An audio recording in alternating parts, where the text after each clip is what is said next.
आज की वीडियो में हम चर्चा करेंगे चौधरी चरण सिंह विश्वविद्यालय मेरठ से विज्ञप्ति के विषय में।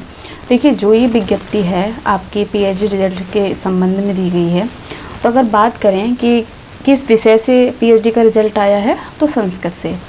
ठीक है, तो जिन अभ्यर्थियों ने संस्कृत से इस विश्वविद्यालय से पीएचडी के लिए आवेदन किया और साक्षात्कार दिया है, तो जिन जिन स्टूडेंट को सिलेक्ट किया गया है पीएचडी के लिए, तो उनकी लिस्ट क्या है, यूनिवर्सिटी ने जारी कर दी है। उसी संबंध में ये विज्ञप्ति जारी की गई है। ठीक है, अगर हम बात करें कि संस्कृत से साक्षात्कार कब हुआ था, तो आपके देखिए 7 अगस्त को क्या है, इसमें साक्षात्कार देखने को मिला। ठीक, तो जिन जिन अभ्यर्थियों ने साक्षात्कार दिया संस्कृत से, तो उनमें से कितने अभ्यर्थियों का सिलेक्शन हुआ, तो जो लिस्ट है उसकी तरफ चलते हैं। तो देखते हैं कितने स्टूडेंट का सिलेक्शन हुआ है। इसमें कुल 21 स्टूडेंट का क्या है, सिलेक्शन देखने को मिल रहा है। ठीक है, तो यहाँ एक तरफ देखिए आपका रजिस्ट्रेशन नंबर है।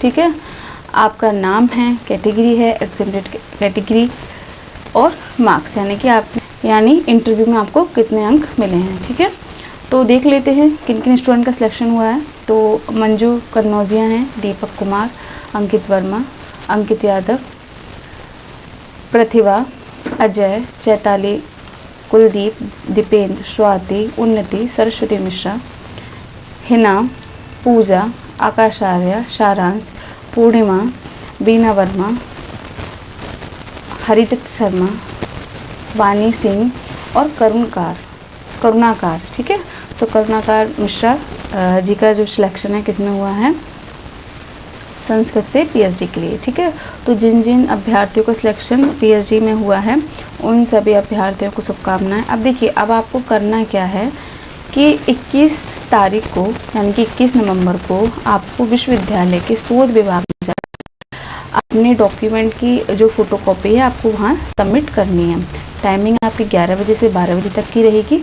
तो आपको ध्यान से, है ना, आपका सिलेक्शन हुआ है, अब आपकी एक भूल की वजह से कहीं आपका जो एडमिशन है वो रद्द ना हो जाए, तो इसकी जिम्मेदारी किसकी है, आपकी। देखिए, इन्होंने सीधे सीधे लिखा है कि अगर उक्त तिथि को अभिलेख या कोर्स वर्क की फीस सबमिट नहीं की जाती है, तो इसके उत्तरदायी वे स्वयं होंगे। ठीक है, तो ऐसे अभ्यर्थियों को जो प्रवेश है निरस्त कर दिया जाएगा।